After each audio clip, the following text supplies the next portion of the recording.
किसानों के मसीहा चौधरी चरण सिंह अगर आज जीवित होते तो ये तस्वीर देखकर निश्चित तौर पर वो भारत रत्न लौटा देते।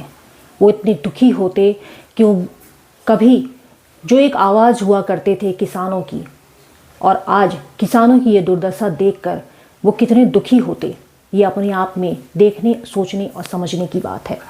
हरियाणा पंजाब संभू बॉर्डर में जिस तरीके से ड्रोन से आंसू गैस इन किसानों पर छोड़े जा रहे हैं, ऐसा लग रहा है जैसे ये बॉर्डर से कोई आतंकी घुसपैठिया हमारे देश के अंदर घुस रहा है। तमाम बॉर्डरों पर कीले इस तरीके से ठोकी जा रही हैं जैसे ये किसान नहीं, जैसे ये हमारे देश के किसान नहीं, कोई दूसरे ही देश से आए हुए ऐसे संगठन के लोग हैं जो पूरे देश में आतंक का माहौल फैलाएंगे। संभू बॉर्डर पर किसानों के ऊपर आंसू गैस छोड़े जा रहे हैं। हरियाणा की पुलिस किसानों पर अपनी ताकत पूरी झोंक रही है, और ये सिर्फ मौजूदा सरकार के कहने पर। एक तरफ जहां कांवड़ियों पर फूल की बारिश होती है, तो वहीं दूसरी तरफ हमारे देश के जो अन्नदाता हैं, हमारे देश के जो किसान हैं, उन पर आंसू गैस के गोले छोड़े जा रहे हैं। उनके आने वाले रास्ते को बाधा बनाते हुए कई तरह के पिलर बैठाए गए हैं, कटीले तारे बिछाई जा रही हैं, ड्रोन से उनके ऊपर नज़र रखे जा रहे हैं, ज़मीनों पे गड्ढे खोदे जा रहे हैं। हर तरफ से किसानों पर एक पैनी नज़र रखी जा रही है। ये हैरान करने वाली बात है कि आज हमारा देश किस तरफ जा रहा है। एक तरफ जहां बात करते हैं सरकारें कि वो किसानों की हितैषी है, किसानों को वो 6,000 उनके अकाउंट में डालकर वो कोई ऐसा 30 मार खान काम नहीं कर रही है। किसानों की अगर सच में सरकार हितैषी है, सच में किसान के बारे में सरकार सोचती है, तो एमएसपी मुद्दे के ऊपर वो बात करे, एमएसपी के कानून बनाए, जिसका इंतज़ार किसान कई सालों से कर रहे हैं।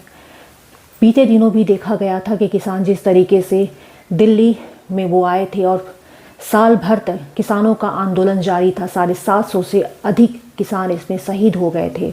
उसके बाद सरकार को कदम पीछे लेने पड़े थे। आज फिर से किसान बोरिया बिस्तर समेटकर ट्रॉली, ट्रैक्टर और ट्रकों के जरिए दिल्ली की तरफ कूच कर रहे हैं, लेकिन उनका रास्ता रोका जा रहा है।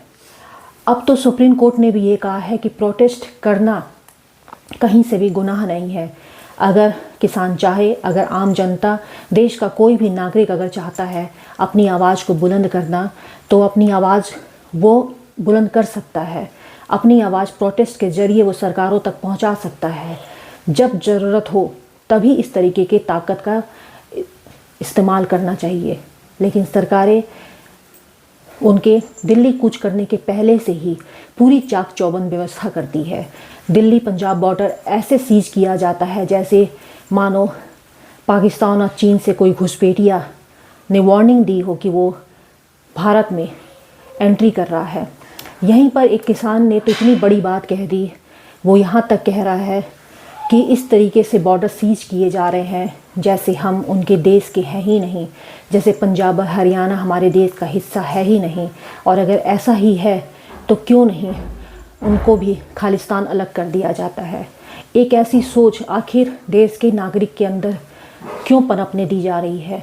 जहां एक तरफ कश्मीर को भारत में मिलाने की बात होती है, तो वहीं आखिर ये सोच हरियाणा और पंजाब के किसानों के अंदर क्यों पनप रही है कि वो सोचने पर मजबूर हो गए हैं कि क्या हम इसी देश के हिस्सा हैं। पूरे देश भर से जो किसान अलग अलग जगह से दिल्ली की तरफ कूच कर रहे थे, उन्हें रोक दिया गया, और वो चाहकर भी अब दिल्ली नहीं जा सकते। तो अब किसान जहां जिस हालत में है वहीं पर रहकर अपने प्रोटेस्ट को अंजाम देंगे। पूरे भारत के समक्ष अपनी वार्ता रखना चाहते हैं कि हमने भरसक कोशिश की कल की मीटिंग में कि कोई ना कोई इस तरह का निर्णय हो जाए जिससे हम जो है सरकार से टकराव से बचें और कुछ हमें मिले जिसकी हमें आशा थी। हम आशा करके ही, भरोसा करके ही 5 घंटे मीटिंग में बैठे रहे। हमने उनके समक्ष हरियाणा की पोजीशन रखी कि हरियाणा को आपने बिल्कुल कश्मीर की वैली बना दिया है।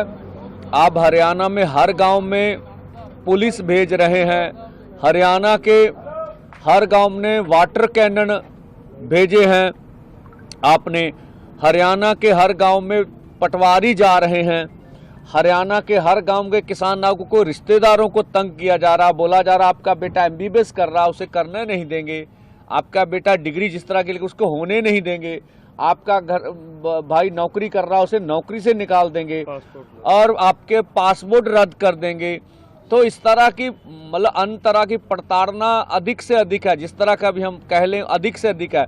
और देखिए अब पंजाब हरियाणा किसी भारत के दो राज्य नहीं, ऐसे लगता है ये इंटरनेशनल बॉर्डर बन गए हैं, तो हमें जो नजर आ रहा है। The Indian Public School, the journey of excellence began in the year 2001 when the Indian Public School was established, given by a commitment to provide quality education. Our school has one of the best labs for various subjects in which a student can learn in a Equipped with his five senses, man explores the universe and calls the adventure science. Chemistry is the key to understanding how things work around us. Books are the only true magic, as they teleport you to another world. And this is where magic To acquire knowledge, one must study, but to acquire wisdom, one must observe. IPS works hard to deliver quality education while fostering moral and cultural values. Indian Public School has one of the most dedicated teams for sports training. Our coaches work tirelessly to make the experience knowledgeable yet fun. Every day, a diversified menu is offered to students for breakfast, lunch and snacks. Every day, the dining hall serves staff and students delectable, wholesome meals that range from traditional and festive fare.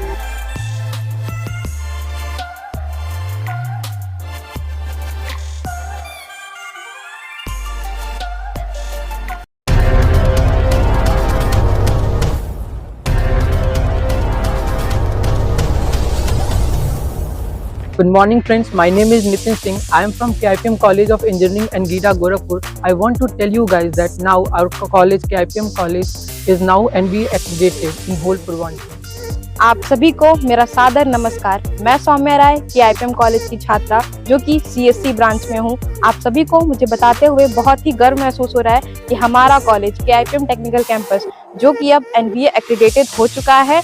तो आप यहाँ आएँ, यहाँ की शिक्षा का लाभ लें और अपने करियर में एक नई ऊंचाइयों को प्राप्त। KIPM college of engineering and technology Geeta Gorakhpur NBA द्वारा स्वीकृत पूर्वांचल का एकमात्र संस्थान है जहां पर बच्चों को गुणवत्तापूर्ण शिक्षा, national and international top multinational कंपनियों में प्लेसमेंट और हाईली क्वालिफाइड फैकल्टी द्वारा पठन पाठन का कार्य कराया जाता है।